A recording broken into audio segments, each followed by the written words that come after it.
Welcome back to Beauty Marks Podcast, a space where we embrace our marks acquired through our journey. My name is Elizabeth Savillon, and welcome to another episode of this podcast. If you haven't already, make sure to subscribe to this podcast, leave a review, and make sure to tune in every Monday for a new episode, either on Spotify, Apple, or you can watch on YouTube as well.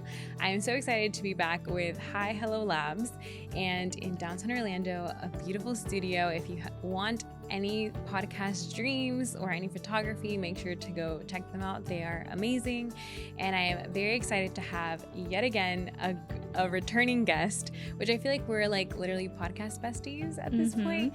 But her name is Samantha Vigneau from Single Status Podcast. And I'm excited to have her here to talk about dating, singleness. We're kind of in the same season right now, so it is exciting and it's going to be a fun episode. So welcome, Samantha. How are you? Good. Thanks for having me back. I'm so excited to be back. I love Beauty Marks Podcast and I love talking about dating, and I love that we're in the same season so we can just talk about all the ups and downs and the fun stuff about dating. Yes, there's just so much to share that we're so like, much to okay, talk about. We had like a very long episode on her podcast that you're going to have to check out. But it's exciting to just be able to share, because I know the last episode we did on my podcast was how to be single and secure. And we talked about kind of like enjoying your singleness. And so now we're in the season of dating, you know, and so it's fun to see how that has evolved. So how is dating going for you? Where are you at? Before you were kind of taking a hiatus. So now, how is that looking? Yeah, so 2022 was an interesting year for me because I'm 31 years old. So in my 20s, I was in a really serious relationship. If you guys don't remember from the last episode on Beauty Marks, but or the last episode I was on Beauty Marks, but I was in a really serious relationship, and then I kind of started dating again at 29, and then I kind of got in a little like situation for a minute. It was like a 3-month thing, and then 2022, the beginning of 2022, I started dating again a little like on the dating apps and stuff, and I just realized like I needed to reflect and really understand like why I was, behaving certain ways in dating or why I was going for certain guys in dating.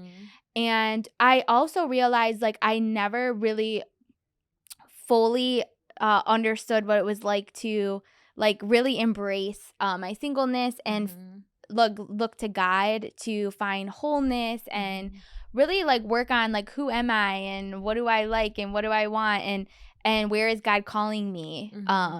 So 2022 was a big year of like, I'm just going to focus on me. And so I stopped dating for like 6 months.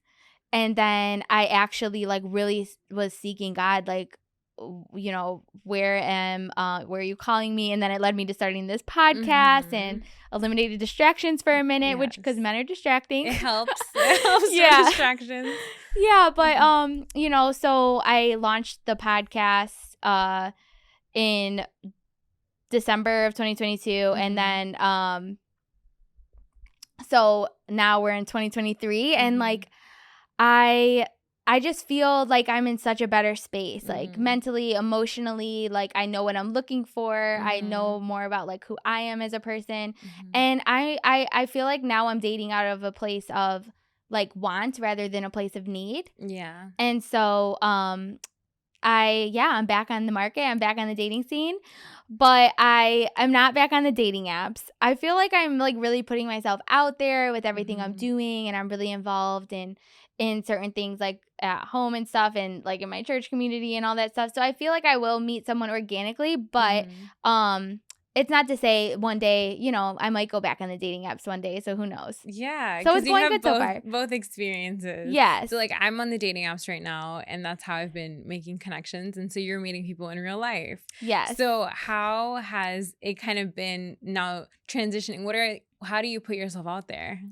That's a good question. So I have been pushing myself to go to more events that I normally wouldn't before. Like I was invited to this kind of like, it wasn't labeled as like a singles hangout, but it was like a church event, and it was for people like 25 to like 40 years of age. And it was like a hangout, and I was invited, and I normally would never go to something like that, but I was like, okay, I'm going to put myself out there and I'm just going to go. And I went by myself and I met like a bunch of people on there or there at the event. And so that was cool.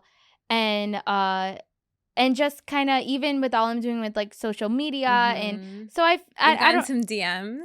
Yes. The DMs are flowing. All right.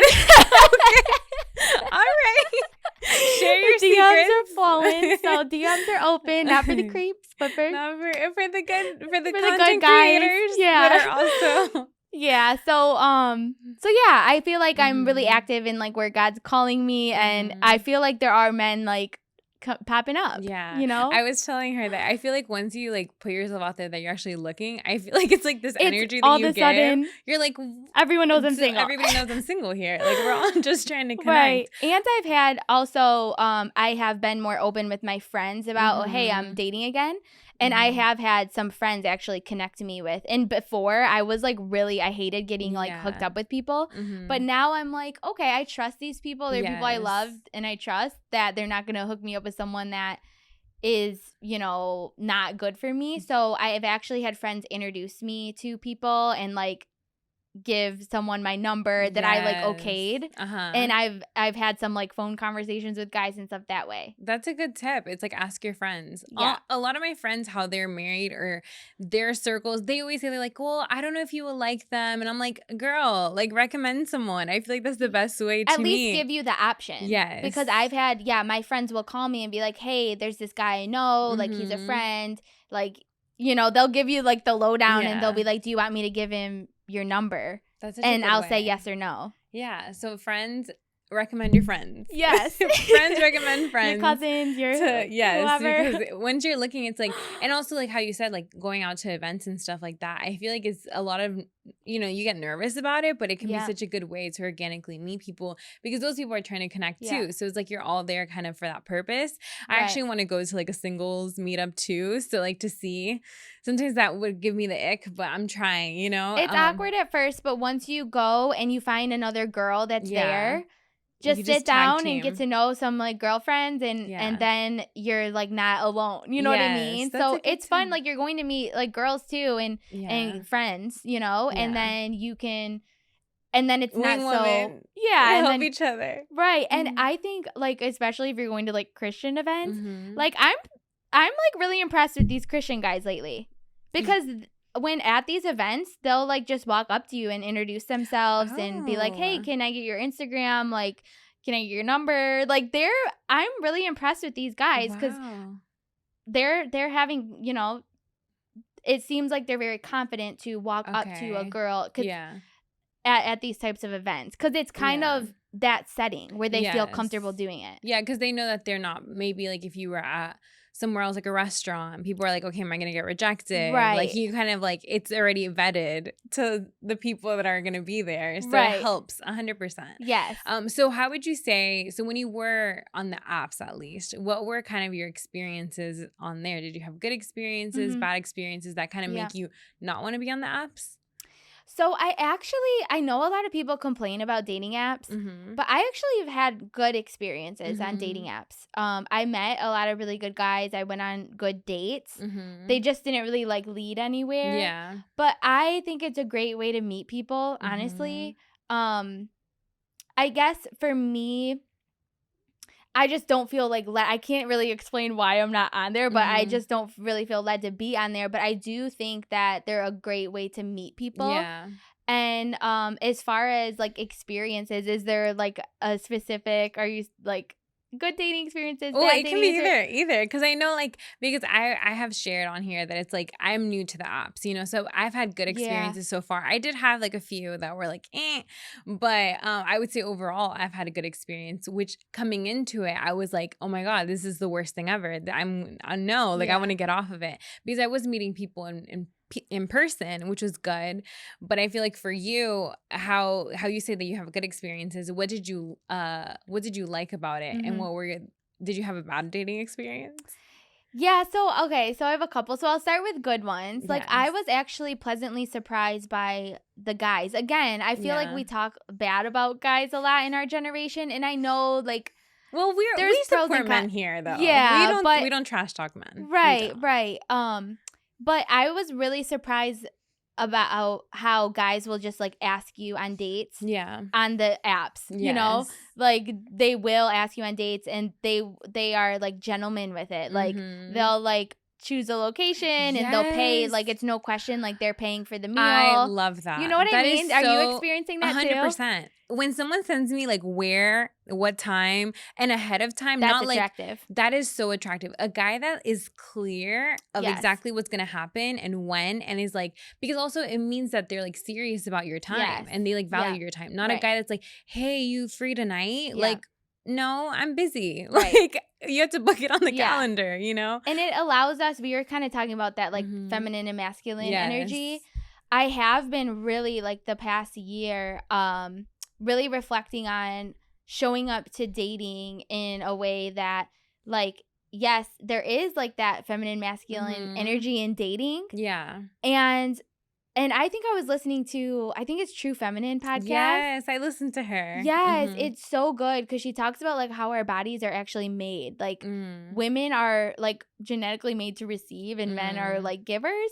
So in dating, to like sit back and like let the men court you and pursue you. Yeah. And I like that. I love when a man will take charge and just say, hey, let's go on a date. Here we're going. And I think it's a like sign of a gentleman when they want to come like closer to you so you don't have to drive far and stuff like that. So I've had some good experiences with that. So I am like props to the guys out there. And the women, I would say, yes, like let him pursue you. Like my biggest piece of advice, and like make it clear you're interested, but like let him pursue you, because if he's not pursuing you, like he's probably not the one for you. You know what I mean? Or really interested, because I think about it, I'm like, man, like this takes a lot of energy and money for a guy. Like if he's really serious about it, he has to invest in it. Right. Because if not, like how much are you spending on these dates? I don't know about you, but how do you prefer like your first date? Oh, that's a good question. I personally love like coffee dates to be the first date, or one of the best dates I went on was a guy asked me to go on a walk, like on the river walk by my house. And so we literally like walked along this river, and there was a marina and everything. And I thought that was really nice. I'm not really a fan of dinner dates at first, the first one. It's too much pressure. Yeah. And I feel like it's just like, it doesn't allow you to really like be in your element, because you're like, okay, I'm eating, and then it's like, what you don't know what to order. You're like, you don't want to eat and talk, right? Like it's just a lot of pressure. I feel like personally, same. I like coffee dates 10 out of 10. I would say I also like wine rooms, or like, you know, if you drink or you're open to that, where they have like music and stuff like that. A place that it's like chill, relax. And then like I like a lot of active dates of like either mini golf, axe throwing, go-karts, like kind of like having fun. I feel like helps to like bring that energy versus like a sitting down. And people have asked me that. They're like, what? Like you don't want a dinner date? I'm like, especially, no, not the first one. Maybe like the second, intimate. Third, fourth. But like the first one, I feel like it just has to be casual, short. And something for me personally, I don't go on first dates that are like 5 hours long. Like for me personally, I feel like when you keep it like 2-3 hours max and like see where it goes, it kind of like, you want to do it again and like, oh, I'm like interested, like a little sneak peek, but not like intense of like we spent the whole day together. Yeah. I don't know, what do you think? For sure. I totally agree with that. And just to say, like for the women out there, like I think for a first date, the best thing we can do is just take the pressure off and say, I think you said this, like it's like a hangout, but I like viewing it as like, I'm going to see if I even like this person as a friend. Yes. Let's build a friendship. And let's not, because I think a lot of times we start fantasizing in our head like, oh, all about this person, where this is going to go, like marriage, kids, all this stuff. We have to like catch ourselves doing that and just say like, no, we're just going to hang out. I'm going to meet people. And it like takes the pressure off of us. 100%. Because I feel like that's literally my first date off the apps. I had so much like, I was so nervous. I was so like, and then I'm like, okay, it's just a hangout. You're just hanging out with a guy. It is not that serious. You're going to have a good time. You're going to be fun. And like, I brought that energy forth even right when I saw this person. It was like, hey, my name is Elizabeth. Like super like like hang out, you know what I mean? Instead of like being in my head to be like, oh my God, like this is so serious. Like I was just trying to like be myself, have fun. And I feel like it helps to like lower that anxiety because you're not like, oh my God, this has to be the one, which I shared about that of like when you're so used to kind of like just giving all in the first date is just like you're already putting so much pressure when it's just like you're just getting to know this person. Right. And the more yourself you can be, the more like you can see if that's a deeper connection or not. Right.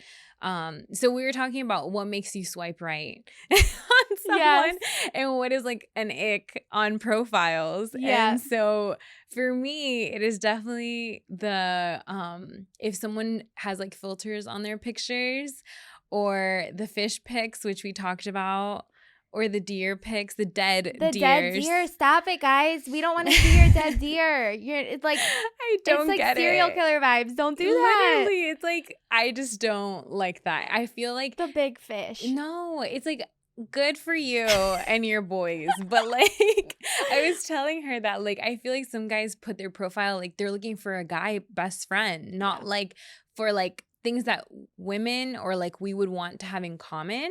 Right. Because I've seen a lot of like, you know, golf, like hunting, all these things, which some girls can like and like support you in. Right. But it's like find something that's like maybe generic, or it's like I like concerts, or I like reading, or I like working out.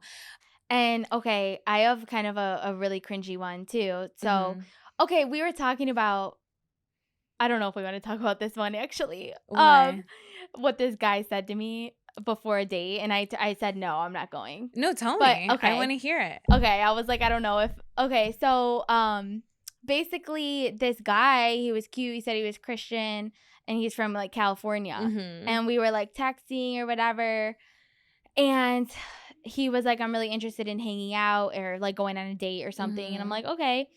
And then he was like, but I want to make sure before we go, like, you know, I'm from California. And I'm like, okay, I know you're from California and I know some wild stuff happens there, but like, what are you saying? Yeah. And he's like, I just want to make sure you're okay with having like someone else in the relationship too. Like an open relationship? Like an open relationship, or he just wanted to make sure I was okay with like, even if we were in a relationship, like bringing other girls into the relationship too. Like a polyamorous relationship. Yes. Wow. And he was Christian? And he was Christian. That's why we have to check. It does not matter if they say they're Christian. No, it does not. No, it does not. No, that is a red flag. Yeah. So I was like, sir, thank you for saying that. Thank you for asking me. And I actually am not interested in that. So I wish the best of luck to you. At least you're respectful. And he was like, before we go on a date, I just want you to know this. Wow. Like, he was clear about it.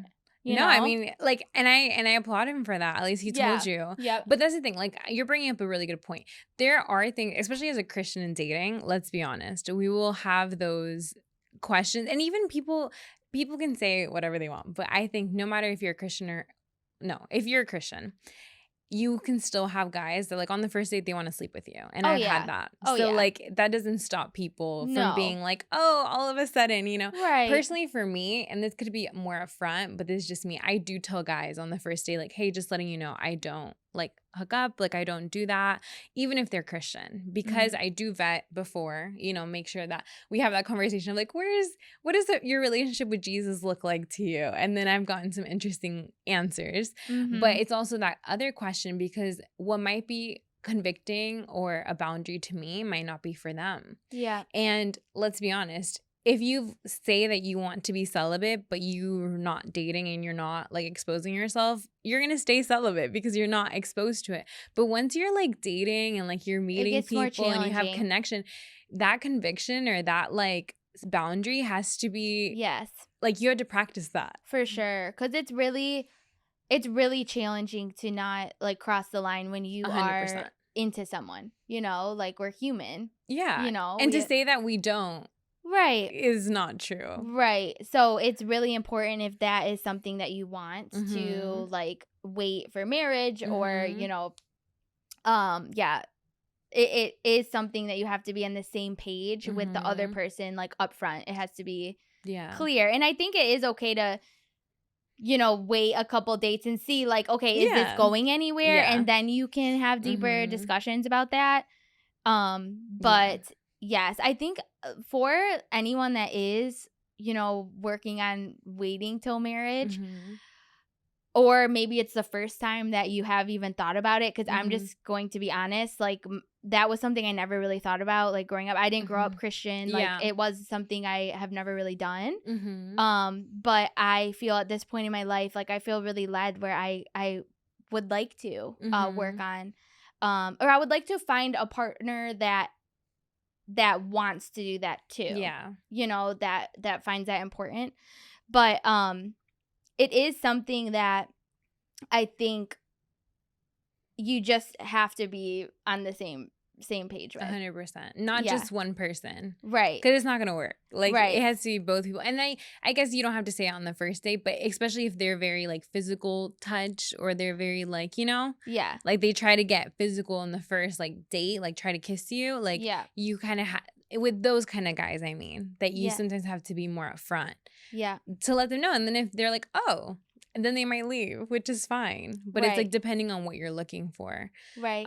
So you were talking earlier about like your type, or like dating a certain type or whatever. Yeah. What has changed since you were dating before, that you kind of took the break, and now that you're going into dating, do you feel like you're kind of going towards the same kind of guys or different guys, or like how does that look like for you?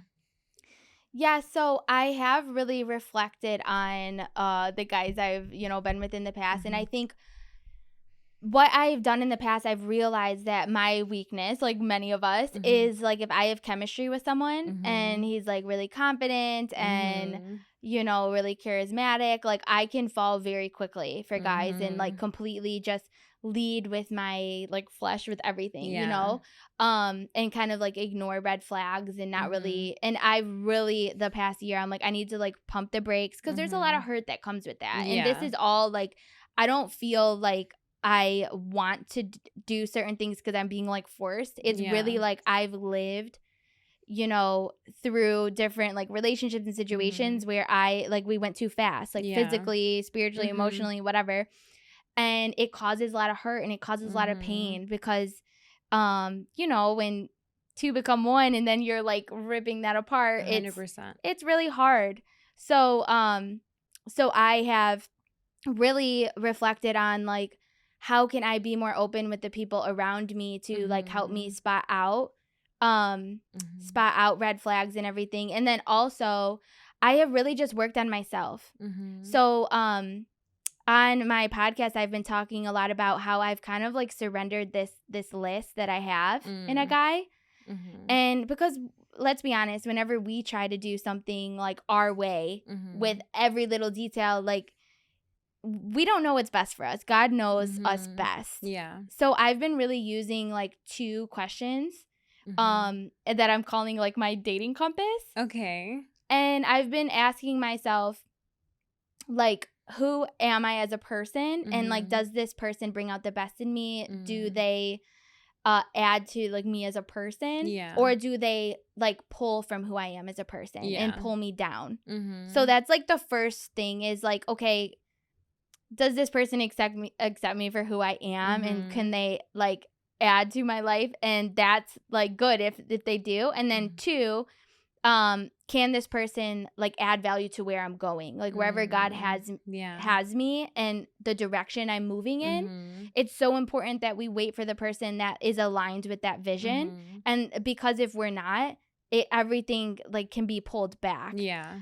So I have more so been asking myself, like, do these 2 questions like line up with this person? Do they complement who I am and where I'm going? And me with him too. Yeah. Like, and if it's a yes, then it's like, okay, then let's continue seeing each other,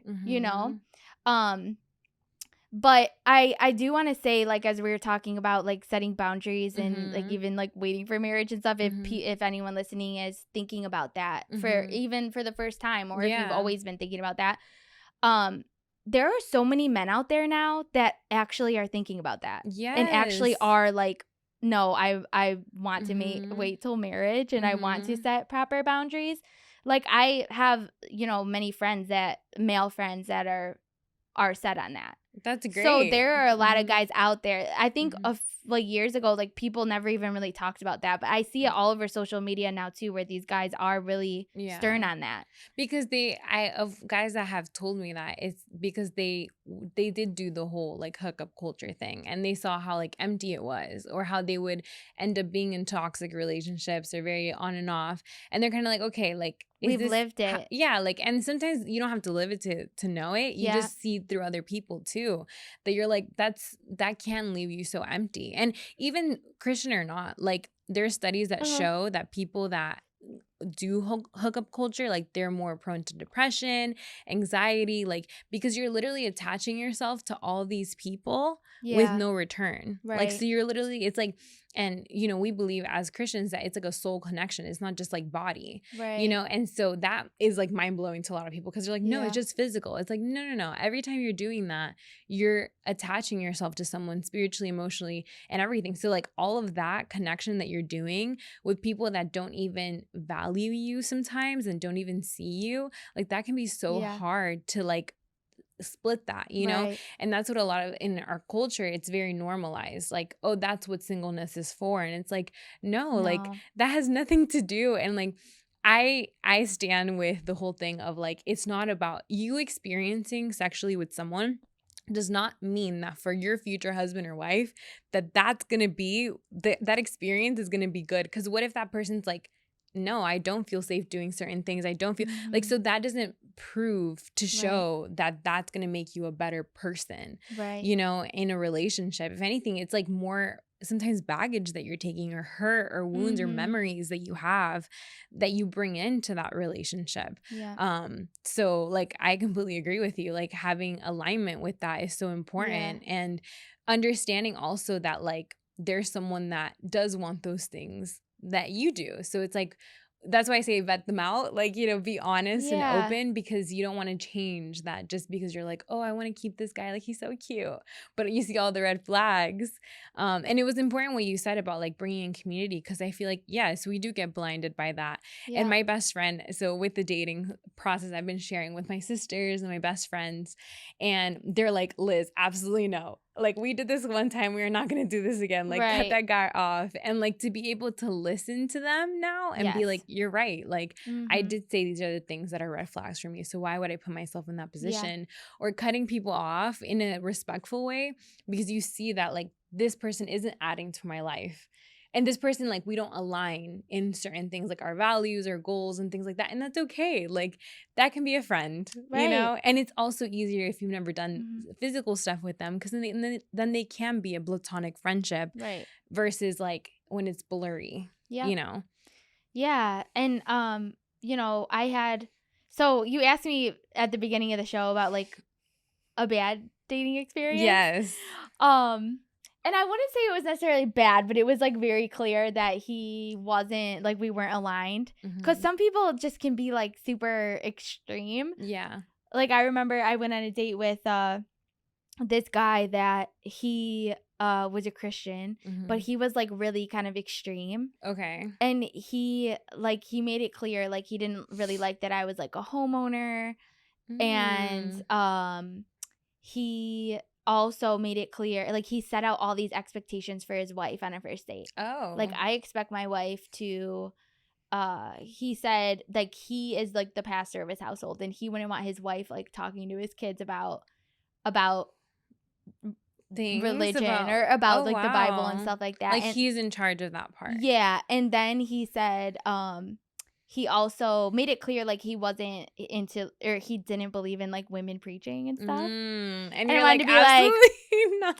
Have you read the New Testament? Mary Magdalene was the first one to spread the good news. So. And you're like, have you seen what I do? Right. And your girl's going to preach. Yes.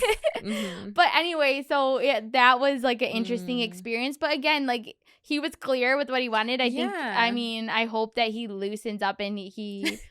Or he'll find someone that fits in.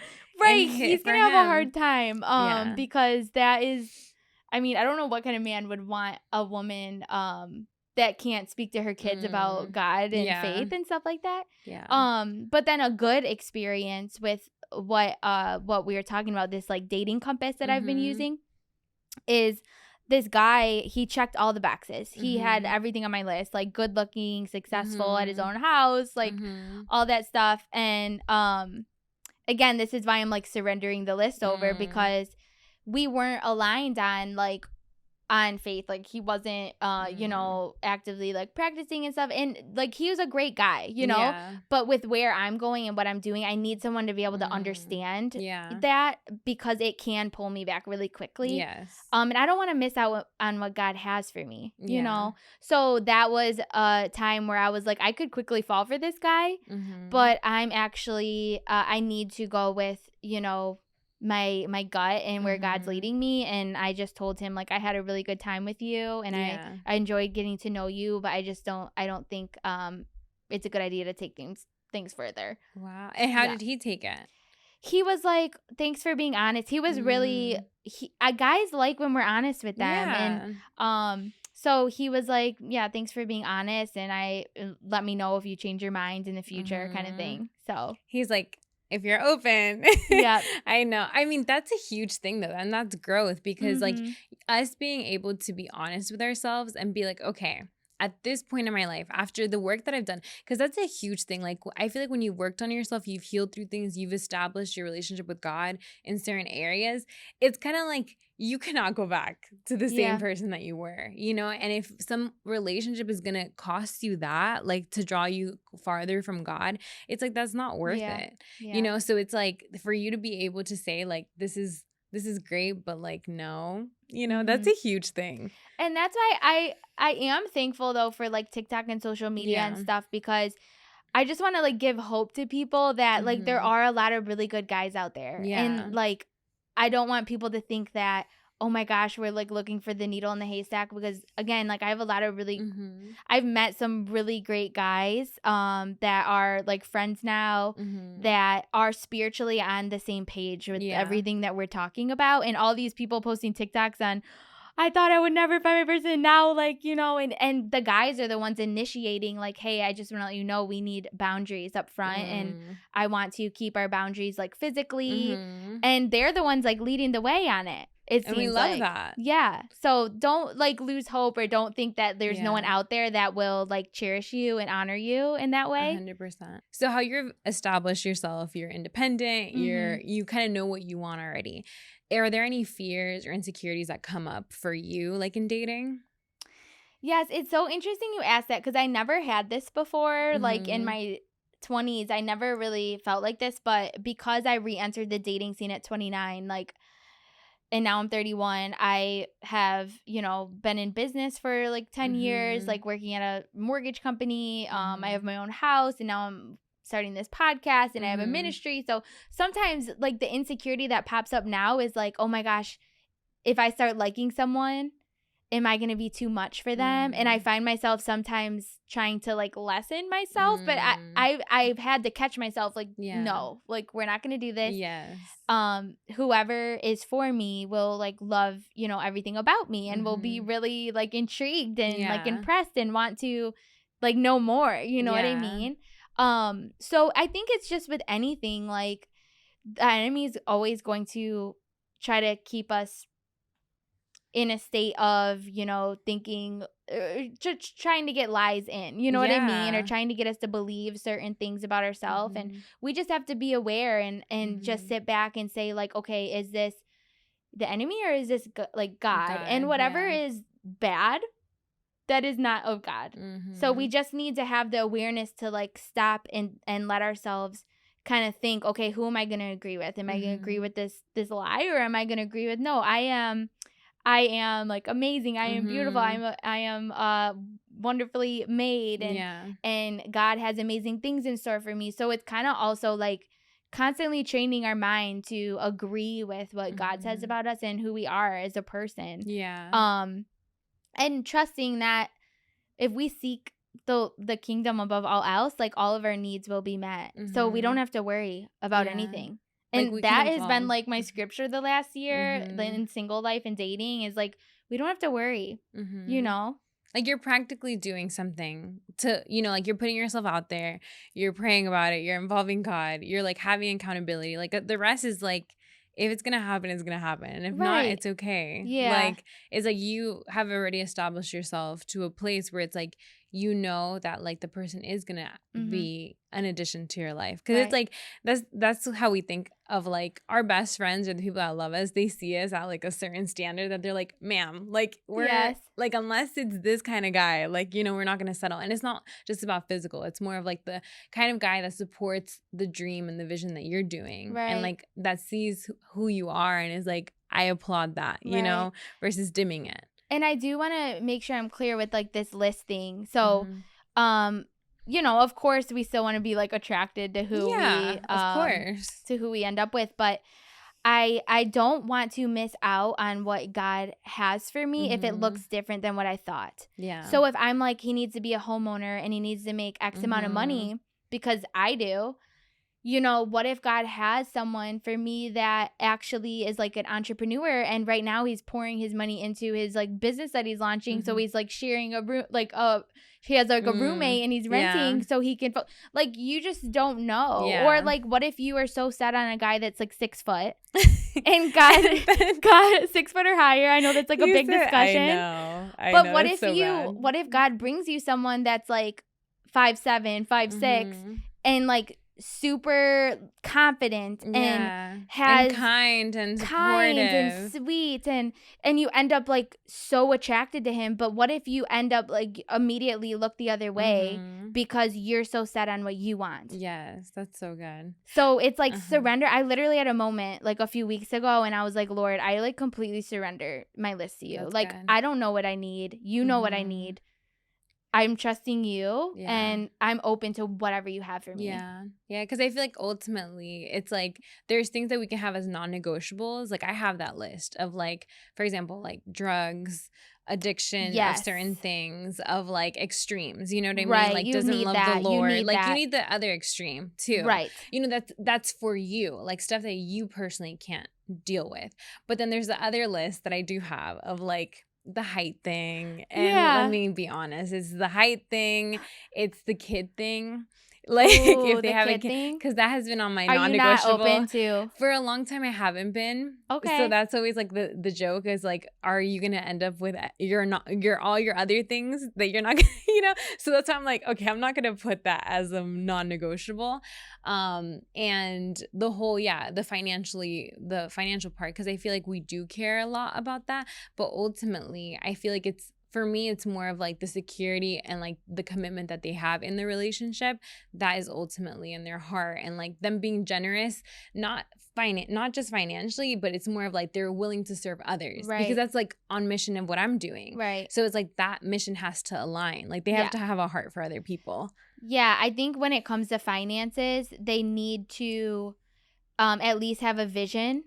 And you have to be able to trust in their vision with their finances. So if he's not like making the certain amount of money that you would hope for, if he has like a plan and a vision that you actually trust in, because some guys is like, okay, dude, like, like what but if doing? They're actually, you know, taking steps towards a vision, I think that is different. You know what I mean? Because you and you see the steps towards that they're it. taking. They're not just like talking. Promises, not like, oh, I'm gonna do this one day. It's like, no, they're doing it. They're doing it. They're working towards it. Yeah. So that's what I say. I'm like, this is what I'm building. These are the things that I want to go. This is where I want to go and be. But ultimately, I know that I'm still young. Like I'm still growing and figuring it out. You know, so I also can't have these unrealistic, like they need to have everything together, unless I'm gonna date like maybe an established 40-year-old or like you know, someone else. But it's like realistically in our age range, like we're all still kind of figuring it out. So thank you so much for sharing like that in your heart and where you're at and your experiences. What are some last encouragement for someone that is dating in this journey? I would say just first of all, have fun, like relax, have fun. This is a fun time in your life. Sometimes we can get so serious about it. And just have fun, like meet different people, get out, like go out with your friends, like go to social events, like get out of your house and just have fun. Because you're going to look back and be like, once you're in a relationship, you're going to look back and wish you would have, you know, done more of those things and really enjoyed yourself. And then 2, I would say just check your mindset. Because it's so easy for us to get in this negative mindset about dating. Like dating sucks. there's all bad men out there. There's no good, people out there. All men are this and that. It's like, check your mindset, because what we think it ends up reality. Yes. So even if you have to like convince yourself, if maybe you've been hurt in the past and you really don't believe that, like maybe write down some declarations and say, like, there are an abundance of good men out there. God is sending like amazing men my way. Dating is fun. Like I would literally start like kind of manifesting these things. Like we have to get our mindset right. Because what we believe is our reality. Yeah. So I would say check your mindset. That's so good. No, honestly, I think that that's where it stems from, and that's where it can start, of like you changing, because a lot of people prep me for like a horrible dating online, and I'm like, it's been good so far. Like, and I'm still learning and growing, and every single date I'm learning something from it. And honestly, learning is about myself, that I'm like, okay, like need to check on that, need to work on that. Like, oh, why did I have that thought? Like, why, and this is all helping you, you know what I mean? Yeah. So don't take it so serious of like this, is the worst thing ever, because then, you will start attracting certain guys that you're like, what the heck? Right. But I'm so grateful for you, Samantha. We definitely have to do this again. And how can people connect with you and all that you're doing? Yes, thank you for having me on. I love talking to you, and I love that we're in the same season, so we can talk about this, and I hope this was encouraging to whoever is listening. And you can find me on Instagram or TikTok at Samantha Vigneau, Vigneau, or Single Status Podcast on Apple, Spotify, YouTube. But you can just find me on Instagram or TikTok, and like all my links are in there. So she's always sharing relatable content as singles, so I love it. Yes, I'm all for the singles and dating and encouragement for this season. So love it. No, thank you so much, Samantha, and thank you guys for tuning into this week's podcast episode. If you enjoyed this, make sure to share it with a friend, leave a review if you haven't, and I will see you guys next week.